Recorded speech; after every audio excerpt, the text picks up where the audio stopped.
ചേട്ടാ നമസ്കാരം. നമസ്കാരം. നമ്മൾ ഇലക്ഷൻ അപ്ഡേറ്റ്സ് കൊടുക്കുന്നില്ല എന്നുള്ള ഒരു പരാതി നമ്മുടെ പ്രേക്ഷകരുടെ ഭാഗത്തുനിന്നും ഉണ്ടാവുന്നുണ്ട്.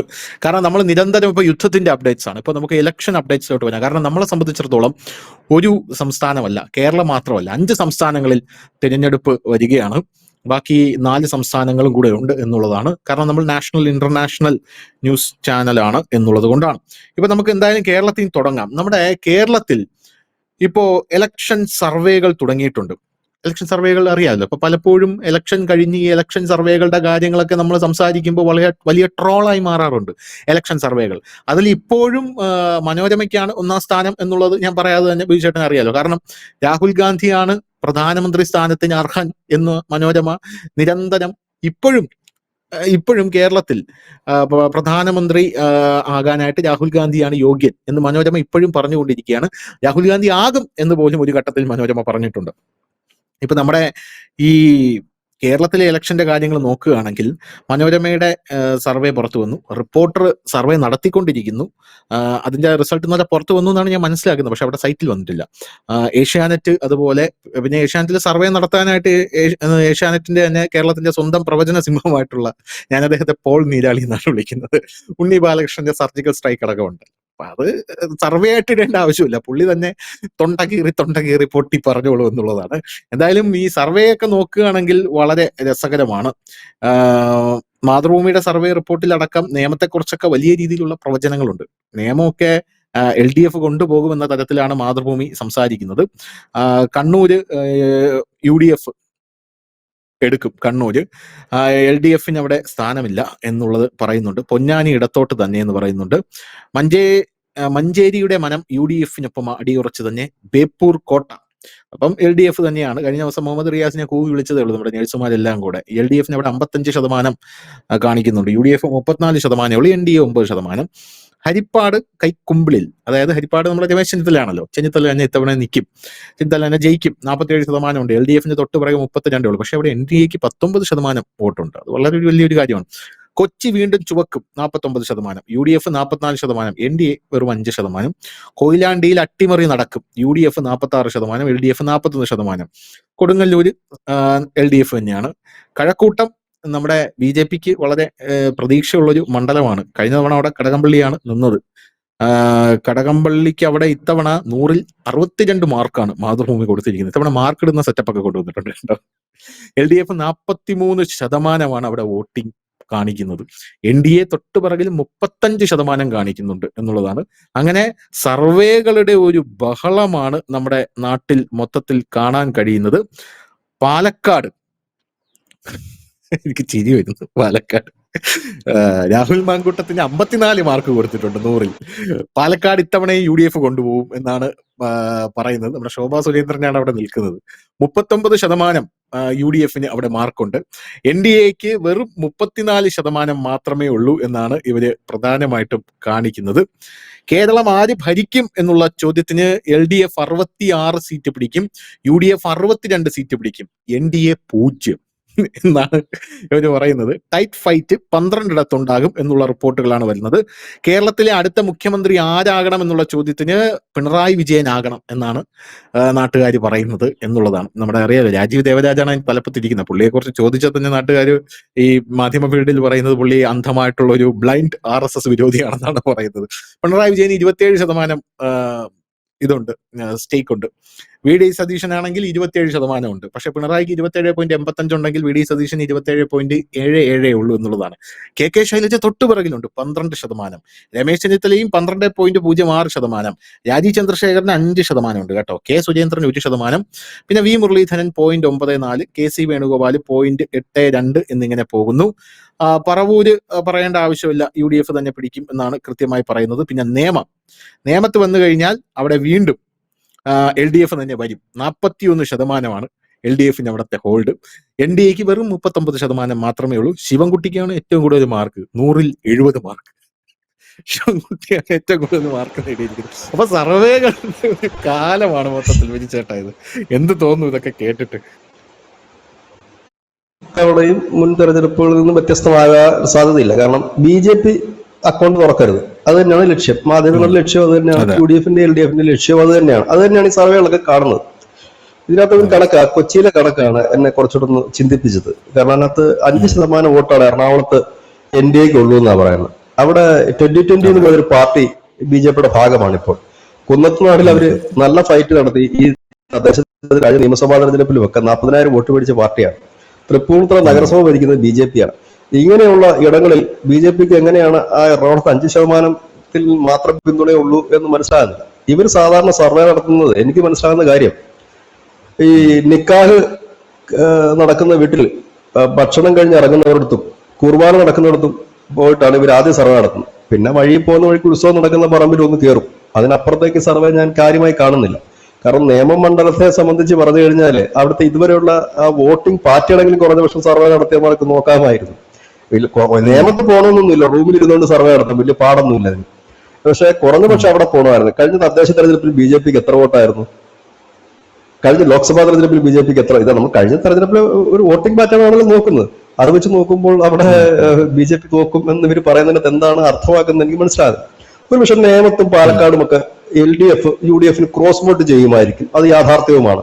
നേമത്ത് അത് സംഭവിക്കാനുള്ള സാധ്യതകൾ വളരെ കുറവാണ്. ഇനി UDF-കാർ മരിച്ചു കിടന്ന് LDF-ന് വോട്ട് ചെയ്യുമോ എന്നും അറിയില്ല.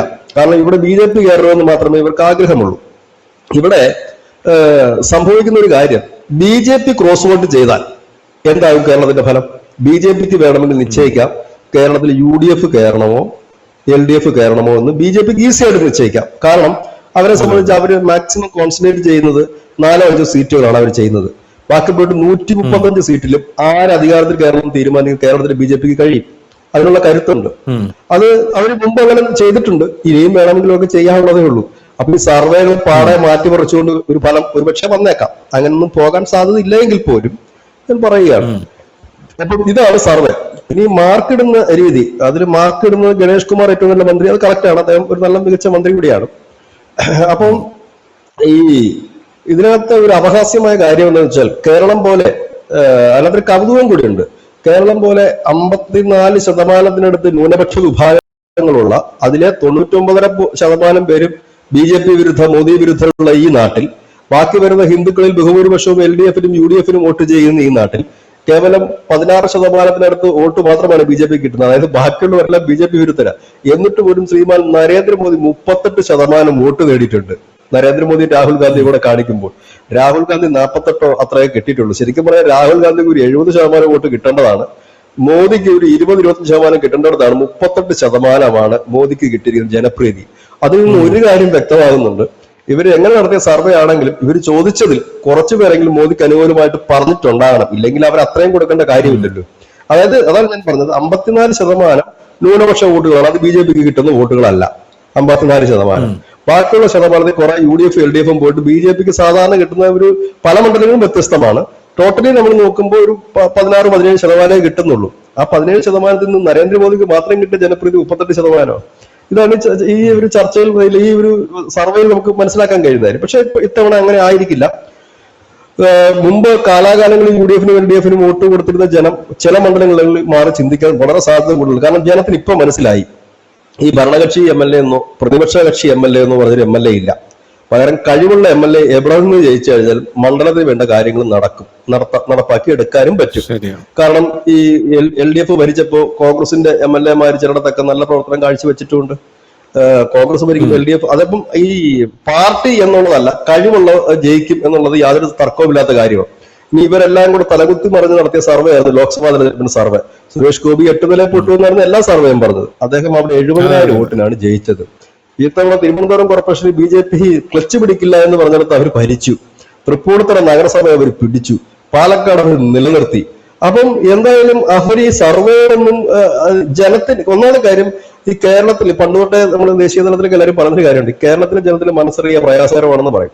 അതുപോലെ തന്നെ ഈ സർവേയിലൊന്നും വലിയ കാര്യമായിട്ടില്ല. കാരണം ഇതിനു മുമ്പ് വലിയ സർവേകളൊക്കെ നമ്മൾ തകർന്നെടുക്കുന്നതാണ്. ഹരിയാന, മഹാരാഷ്ട്ര, ബീഹാറും അടക്കം നമ്മൾ കണ്ടതാണ്. ഊപ്പ് കുത്തി താഴെ പോയി സർവേകളെല്ലാം. പക്ഷെ നമ്മളിതിനെ ഈ തെരഞ്ഞെടുപ്പിൽ നമ്മൾ ഹൈലൈറ്റ് ചെയ്യുന്നത്, നമ്മുടെ ചാനൽ ഹൈലൈറ്റ് ചെയ്യുന്നത് 5 സംസ്ഥാനങ്ങളുടെ തെരഞ്ഞെടുപ്പായിട്ടാണ്. കാരണം നമ്മൾ ദേശീയ വാർത്തകൾക്ക് ഇമ്പോർട്ടന്റ് കൊടുക്കുന്നതുകൊണ്ട് തന്നെ നമ്മൾ ഏറ്റവും കൂടുതൽ ശ്രദ്ധ പതിപ്പിക്കുന്നത് വെസ്റ്റ് ബംഗാളിലാണ്, പിന്നെ ആസാമാണ്, മൂന്നാം സ്ഥാനം തമിഴ്നാടിനാണ്, 4ാം സ്ഥാനമാണ് നമ്മൾ കേരളത്തിലും, 5ാം സ്ഥാനം പോണ്ടിച്ചേരി. ഇതിനകത്ത് ശ്രദ്ധേയമായ കാര്യം, ആസാം NDA ഭരിക്കുന്നു, BJP ഭരിക്കുന്നു. വെസ്റ്റ് ബംഗാൾ BJP പ്രതിപക്ഷമാണ്. തമിഴ്നാട് BJP AIDMK, അതായത് അവിടുത്തെ പ്രതിപക്ഷ സഖ്യമാണ്. പോണ്ടിച്ചേരിയിലേക്ക് വരുമ്പോൾ BJP അവിടുത്തെ ഭരണകക്ഷിയാണ്, NDA ആണ്. അപ്പം ഈ ഇത്രയും കേരളത്തിൽ മാത്രമേ ഉള്ളവർക്ക് നിയമസഭയിൽ സീറ്റ് ഇല്ലാത്തത്. അവിടെ ആ ഒരു വിഷയമുള്ളൂ. അപ്പം BJPയുടെ കേന്ദ്ര നേതൃത്വം ഏറ്റവും കൂടുതൽ കോൺസെൻട്രേറ്റ് ചെയ്യുന്ന ഒരു സംസ്ഥാനം എന്ന് പറഞ്ഞാൽ വെസ്റ്റ് ബംഗാൾ തന്നെയാണ്. അവരതിനു വേണ്ടിയിട്ട് കാലാകാലങ്ങളായിട്ട് അവിടെ പ്രവർത്തിച്ച് ഇപ്പോൾ പ്രതിപക്ഷ സ്ഥാനത്ത് വരെ അവരെത്തിയിട്ടുണ്ട്. ഇത്തവണ SIR നടപ്പാക്കിയത് അവർക്ക് ഗുണം ചെയ്യും എന്നുള്ളത്. കാരണം കാലാകാലങ്ങളിൽ അവിടുത്തെ BJPയുടെ നേതാക്കന്മാരുടെ ഒരു നിരന്തര പരാതി എന്ന് പറഞ്ഞു കഴിഞ്ഞാൽ ഈ കുടിയേറ്റക്കാരുടെ വോട്ടുകളാണ് അവിടെ മമതയെ ജയിപ്പിക്കുന്നത് എന്നായിരുന്നു. പക്ഷെ ആ ഒരു SIR വന്നതോടുകൂടി അവിടുന്ന് ഒരു വലിയ രീതിയിൽ തന്നെ വോട്ട് ഇല്ലാതായി പോയിട്ടുണ്ട്. ആ വോട്ട് ഇതിനകത്ത് പ്രതിഫലിക്കണം എന്നുള്ളതാണ് മനസ്സിലാക്കാൻ കഴിയുന്നത്. അങ്ങനെ പ്രതിഫലിച്ചാൽ അത് BJPക്ക് വലിയ നേട്ടം ഉണ്ടാകാൻ സാധ്യതയുണ്ട്. കാരണം ബംഗാളിൽ ഭരണം പിടിക്കുക, അത് ഏത് വിധേനയെങ്കിലും, ഇനി കാലുമാറ്റമെങ്കിൽ കാലുമാറ്റം, ഏത് വിധേനയെങ്കിലും ഭരണം പിടിക്കുക എന്നുള്ളതിന് ആത്യന്തികമായ ലക്ഷ്യത്തിലേക്കാണ് BJP നീങ്ങുന്നത്. തമിഴ്നാടിനെ സംബന്ധിച്ച് അവർക്ക് ഒരു 10 സീറ്റ്, അത് തന്നെയാണ് അവർ പ്രതീക്ഷിക്കുന്നത്. 10ഓ 11ഓ സീറ്റ് നേടുക ഒരു നിർണായക ശക്തിയായി തമിഴ്നാട് പൊളിറ്റിക്സിൽ വരിക എന്നുള്ളതാണ്. അപ്പോൾ സ്വാഭാവികമായിട്ട് ഒരു 10 സീറ്റ് പിടിച്ച തമിഴ്നാട് പൊളിറ്റിക്സിൽ നിൽക്കാൻ പറ്റുമെന്ന് ചോദിച്ചു കഴിഞ്ഞാൽ ചിലപ്പോൾ ഒരു പക്ഷേ ധനുഷ് ചോദിക്കുമായിരിക്കും, വിജയകാന്തൊക്കെ വന്നില്ലേ, തമിഴ്നാടിന്റെ പ്രതിപക്ഷ പാർട്ടിയായിട്ട് വിജയകാന്തിന്റെ പാർട്ടി വന്നില്ല, എന്നിട്ട് വിജയകാന്തിന്റെ പാർട്ടി എവിടെയെന്ന് ചോദിക്കും. പക്ഷെ അതുപോലെയല്ല BJP. കാരണം BJP ഒരു നാഷണൽ പാർട്ടി ആയതുകൊണ്ട് അവർക്ക് സ്റ്റേബിൾ ആയിട്ട് നിന്ന് പോകാൻ കഴിയും. വിജയകാന്ത് എന്ന് പറഞ്ഞൊരു ഒറ്റയാൾ പാർട്ടിയായിരുന്നു, അദ്ദേഹം പൈസ മുടക്കിയാൽ മാത്രമേ ആ പാർട്ടി ചലിക്കുകയുള്ളൂ. അപ്പൊ അതുകൊണ്ട് അതിൻ്റെതായ പോരായ്മയുണ്ട്, ഇവിടെ അതിൻ്റെതായ പോരായ്മ ഇല്ല. ഇനി കേരളത്തിലേക്ക് വരുമ്പോഴത്തേനും അവരുടെ ശ്രദ്ധ പോകുന്നത് പ്രധാനമായിട്ടും ഈ എത്ര സീറ്റ് ഇവിടെ കിട്ടും. കാരണം ഇത്തവണ അവർ പറയുന്നത് വോട്ടിന്റെ എണ്ണം ഉയർത്താനല്ല, പകരം സീറ്റിന്റെ എണ്ണം കാണിക്കാൻ വേണ്ടിയിട്ടാണ് മത്സരിക്കുന്നതെന്ന് പറഞ്ഞു. അതിലേറെക്കുറെയൊക്കെ അവർ വളരെ അച്ചടക്കത്തോടു കൂടി തന്നെ വളരെ നേരത്തെ തന്നെ പ്രവർത്തനം ആരംഭിച്ച ഇടങ്ങളുണ്ട്. വളരെ നേരത്തെ തന്നെ ഒരു പ്രവർത്തനം ആരംഭിച്ചിട്ടുണ്ട്. അല്ലാതെ ഈ മുമ്പ് ഈ BJPയുടെ രീതി നമ്മൾ വരുന്നത് തലേദിവസം ഇലക്ഷൻ പ്രഖ്യാപിക്കുമ്പോൾ തലേദിവസം വന്നിട്ട് സ്ഥാനാർത്ഥിയാകുക എന്ന ഒരു രീതിയായിരുന്നെങ്കിൽ ഇപ്പോഴത് മാറി. ഈ പാലയിലോ മറ്റോ 630 ചുവരുകളാണ് ബുക്ക് ചെയ്തിരിക്കുന്നത്. പൊതുവെ ഇപ്പം ആലപ്പുഴ ജില്ലയിലൊക്കെ പറഞ്ഞാൽ BJPക്ക് സ്വാധീനമില്ലാത്ത മണ്ഡലങ്ങളിൽ പോലും ഏതാണ്ട് 80% ചുവരുകൾ ബുക്ക് ചെയ്ത് കഴിഞ്ഞു BJP നേരത്തെ തന്നെ, മാസങ്ങൾക്ക് മുമ്പ് തന്നെ. അപ്പൊ ചിട്ടയായിട്ട് അവരുടെ ഒരു പ്രവർത്തനം നടക്കുന്നുണ്ട്. ഈ പ്രവർത്തനം ജയിക്കുമോ എന്ന് ചോദിച്ചാൽ ജയിക്കില്ല. BJPക്കാർ തന്നെ കരുതുന്നില്ല അവരിനാണ് കേരളം ഭരിക്കുമെന്ന്. കാരണം അവർക്ക് അങ്ങനെ ഭരിക്കണമെന്നും വലിയ താല്പര്യമില്ല, ഉടനെ ഒന്നും കേരളം ഭരിക്കണമെന്ന്. കാരണം കാത്തിരിക്കാൻ തയ്യാറാകുന്ന ഒരു പ്രസ്ഥാനമാണ് BJP. അവരുടെ എല്ലാ സംസ്ഥാനങ്ങളും എടുത്തു നോക്കിയാൽ നമുക്കറിയാൻ കഴിയും. 1964 വെസ്റ്റ് ബംഗാളിൽ പണി തുടങ്ങിയതാ അവര്, ഇപ്പൊ അവരോ പ്രതിപക്ഷമായി. അപ്പൊ ഇങ്ങനെ ഓരോ സംസ്ഥാനം, അസാം അവർക്ക് കിട്ടുമെന്ന് ആരെങ്കിലും സ്വപ്നത്തിൽ കരുതിയിരുന്നു? അസാം പോലെ കോൺഗ്രസിന്റെ ഉറച്ച കോട്ടയായിരുന്നു അസാം. അസാമിൽ അവര് ഭൂരിഭാഗത്താണല്ലേ ജയിച്ചു കയറിയത്. അപ്പം അവരെ സംബന്ധിച്ച് പറഞ്ഞാൽ കാത്തിരിക്കാൻ അവർ തയ്യാറാണ്. UP എന്നൊക്കെ പറഞ്ഞാൽ BJPയുടെ കോട്ടയൊന്നുമല്ല, പക്ഷെ അവിടെ തുടർച്ചയായിട്ട് അവർക്ക് 2 വർഷം ജയിച്ചു കയറാൻ അവർക്ക് കഴിഞ്ഞു. അങ്ങനെ ഓരോ സംസ്ഥാനത്ത് എടുത്തു നോക്കിയാലും അവർ കാത്തിരുന്ന് പതുക്കെ സ്റ്റെപ്പ് ബൈ സ്റ്റെപ്പായിട്ട് ഉയരുന്ന ഒരു പാർട്ടിയാണ്. ഇത്തവണ കേരളത്തിൽ ഒരു 4-5 സീറ്റ് BJPക്ക് നേടിയാൽ ഇവിടുത്തെ പാറ്റേൺ തന്നെ ആകപ്പാട് മാറി മറിഞ്ഞു പോകും. അതായത് പിന്നെ അവരെ തകർത്തെറിയാൻ കഴിയില്ല എന്ന് മാത്രമല്ല, ജനങ്ങൾക്ക് ഒരു കോൺഫിഡൻസ് വരും. ഇവിടുത്തെ പ്രധാന പ്രശ്നം എന്താണെന്ന് വെച്ച് കഴിഞ്ഞാൽ ഒരു സൈക്കോളജി പ്രശ്നമുണ്ട് ജനങ്ങൾക്ക്. അത് എല്ലായിടത്തും ജനങ്ങൾക്കുണ്ട്. ഇവിടെ ഇതുവരെ എല്ലാവരും കൈപ്പത്തിക്കും മരുവാൾ ചുറ്റി നക്ഷത്രത്തിലും വോട്ട് ചെയ്ത് ശീലിച്ച ജനമാണ് നമ്മുടെ കേരളത്തിൽ കിടക്കുന്നത് നാളിതുവരെ. അത് ഒരിക്കൽ അവർ താമരയ്ക്ക് കുത്തിയാൽ ഇല്ലെങ്കിൽ മറ്റൊരു ചിഹ്നത്തിലേക്ക് കുത്തിയാൽ ഓട്ടോമാറ്റിക്കായിട്ട് അവർക്ക് വരുംകാല തെരഞ്ഞെടുപ്പിൽ മറ്റു ചിഹ്നത്തിൽ കുത്താൻ വലിയ ബുദ്ധിമുട്ടൊന്നും ഉണ്ടാകില്ല. ഇവിടെ ഈ ലോക്സഭാ തെരഞ്ഞെടുപ്പിൽ അത്തരത്തിലൊരു വോട്ടിംഗ് നടന്നു. അതായത് ജനം ചിഹ്നം മാറി കുത്താൻ തയ്യാറായി. അത് തന്നെ വലിയൊരു പ്ലസ് ആണ്. അവർ പാർട്ടിക്കാരാകണമെന്നില്ല, ഒരുപക്ഷെ കോർ BJPക്കാരാകണമെന്നില്ല, RSSകാരാകണമെന്നില്ല, പകരം ഇന്നൊരാൾ പോകണം എന്നുള്ളത്. കാരണം ഇപ്പോഴത്തെ ഒരു പൊതുവെ ഒരു കേരളത്തിലെ യൂത്തിന്റെ മനോഭാവം എന്തെന്ന് ചോദിച്ചു കഴിഞ്ഞാൽ കഴിവുള്ളവർ പോകണം എന്നുള്ളതാണ് അവരുടെ ഒരു നിലപാടും. കാരണം നമുക്ക് വേണ്ടി ശബ്ദം ഉയർത്താൻ ഇല്ലെങ്കിൽ നമുക്ക് വേണ്ടി നിൽക്കുന്ന ഒരാൾ പോകണം. പഴയ കാലത്തെ ഒരു പൊളിറ്റിക്കൽ ഗിമ്മിക്കിനോട് ഇപ്പൊ ആർക്കും താല്പര്യമില്ല. ഈ കാറിൽ പോയി കൈവീശി കാണിക്കുക, ഇല്ലെങ്കിൽ തോളത്ത് കൈയിടുക, ഇല്ലെങ്കിൽ ഏതെങ്കിലും PR. ഇപ്പൊ ആൾക്കാർക്ക് PR വർക്കൊക്കെ നന്നായിട്ട് തിരിച്ചറിയാൻ പറ്റുന്നുണ്ട്. ആരെങ്കിലും വെച്ച് ഇന്റർവ്യൂ ഒക്കെ എടുത്ത് റീച്ച് കൂട്ടി അതിന് PR വർക്ക് കൊടുത്ത് പൈസ കൊടുത്തിട്ട് എല്ലായിടത്തും ആ കണ്ടന്റ് പിന്നെ ഇത് ചെയ്യുമ്പോൾ എല്ലാവർക്കും അറിയാം ഇത് PR വർക്കാണെന്ന്. അതായത് ഇപ്പം ഈ കഴിഞ്ഞ ദിവസം വരെയൊക്കെ സിനിമാ താരങ്ങളുടെയും ഇക്ലിപ്പെടുത്തുന്ന നായിക കഥാപാത്രങ്ങളെയൊക്കെ വെച്ച് ചർച്ച നടത്തിയ പലരുമാണ് ഇപ്പൊ കേരളത്തിലെ വലിയ വലിയ രാഷ്ട്രീയക്കാരെ വെച്ച് ചർച്ച നടത്തുന്നത്. എന്ത് പരിഹാസ്യമായിട്ടൊരു കാര്യമാണെന്നുള്ളത് അവർക്ക് മനസ്സിലാകുന്നില്ല. അവർ നോക്കുന്ന റീച്ചാണ്. അല്ല, ഇവര് ചോദിക്കുന്ന ചോദ്യങ്ങൾക്ക് പോലും ഒരു ക്ലാരിറ്റി ഇല്ല എന്നുള്ളതാണ്. കഴിഞ്ഞ ദിവസം ഇതുപോലെ ഇത്തരത്തിൽ ഈ വലിയ കേരളത്തിലൊരു വലിയ ഒരു മാധ്യമ പ്രവർത്തകൻ, പുള്ളി ഇപ്പോൾ വലിയ വ്ളോഗറാണ്, അപ്പോൾ പുള്ളി എന്നെ വിളിച്ചിട്ട് പുള്ളി പറഞ്ഞൊരു കാര്യമാണ്, അതായത് ഈ മന്ത്രിമാരൊക്കെ ആയിട്ട് പുള്ളിക്കാരൻ ചർച്ച നടത്തിയിട്ടുണ്ട്. ആ ചർച്ച നടത്താനുള്ള സമയത്ത് ചോദ്യങ്ങൾ മന്ത്രിമാർ എഴുതി തരും അത്രയും. നമ്മൾ അങ്ങോട്ട് കൊടുക്കുന്ന ചോദ്യങ്ങൾ വെട്ടിക്കളയും. എന്നിട്ട് നിങ്ങൾ എന്നോട് ഈ ചോദ്യങ്ങൾ ചോദിച്ചാൽ മതി എന്ന് പറഞ്ഞ ചോദ്യങ്ങൾ മന്ത്രിമാർ ഇങ്ങോട്ട് എഴുതി തരും എന്നാണ് അവർ പറയുന്നത്. അപ്പൊ എനിക്ക് മനസ്സിലായി ആ ഇന്റർവ്യൂവിന്റെ ഒരു ഗുണനിലവാരം എത്രത്തോളം ഉണ്ട്. അല്ല ധനുഷ, അതിനൊരു പ്രത്യേകത വെച്ചാൽ ഈ ജേർണലിസത്തിൽ തന്നെ പല വിഭാഗങ്ങളുണ്ട്. ഈ ബ്ലോഗിംഗ് എന്ന് പറഞ്ഞാൽ ഇതുമായി യാതൊരു ബന്ധവുമില്ലാത്തതാണ്.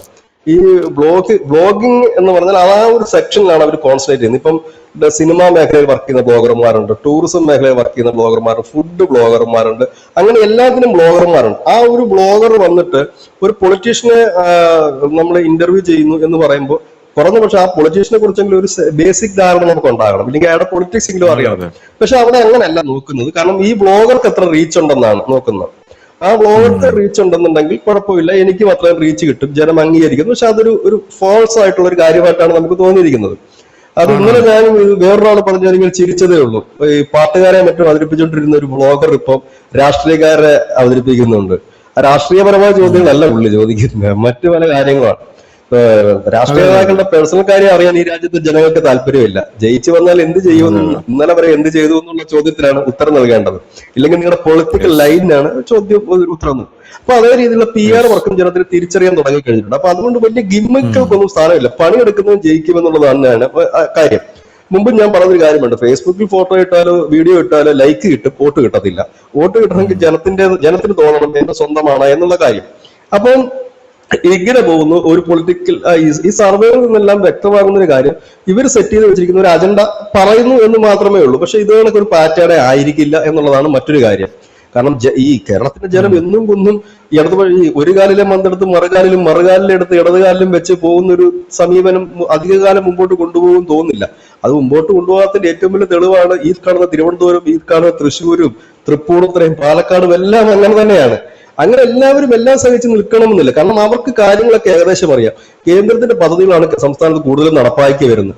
ആ പദ്ധതികൾ നടപ്പാക്കിയില്ലെങ്കിൽ കേരളത്തിൽ ഒരു ചുക്കുമില്ല, വട്ടപൂജ്യമാണ് കേരളം എന്നുള്ള കാര്യം എല്ലാവർക്കും അറിയാം. പിന്നെ എന്തുകൊണ്ടാണ് കേരളത്തിലെ പൊളിറ്റിക്സ് ഇങ്ങനെ നിൽക്കുന്നത് വെച്ചാൽ ന്യൂനപക്ഷ വോട്ട് കട്ടയ്ക്ക് LDF-നും UDF-നും കൂടെ എപ്പോഴും എല്ലാ കാലവും നിലനിൽക്കുന്നതുകൊണ്ട് മാത്രമാണ് ഇവിടെ മൂന്നാമതൊരു ഓപ്ഷനെ കുറിച്ച് ചിന്തിക്കാൻ പറ്റാത്തത്. കാരണം അവര് പറഞ്ഞു പരത്തിയിരിക്കുന്ന ഒരു കാര്യം, BJP വന്നാൽ അതോടുകൂടി നമ്മളെല്ലാം തീർന്നു പോകും എന്നൊരു ചിന്താഗതി അവരുടെ സമുദായങ്ങൾക്കിടയിൽ പറഞ്ഞു പരത്തിയതുകൊണ്ടാണ് ഇത്. പക്ഷെ എത്ര നാൾ ഇവർക്ക് അത് പറഞ്ഞു നിൽക്കാൻ കഴിയും? ഇന്ത്യ മഹാരാജ്യത്തെ 20 സംസ്ഥാനങ്ങൾ അവർ ഭരിക്കുന്നു. കേന്ദ്രം തുടർച്ചയായി 3-ാം തവണ അവർ ഭരിക്കുന്നു.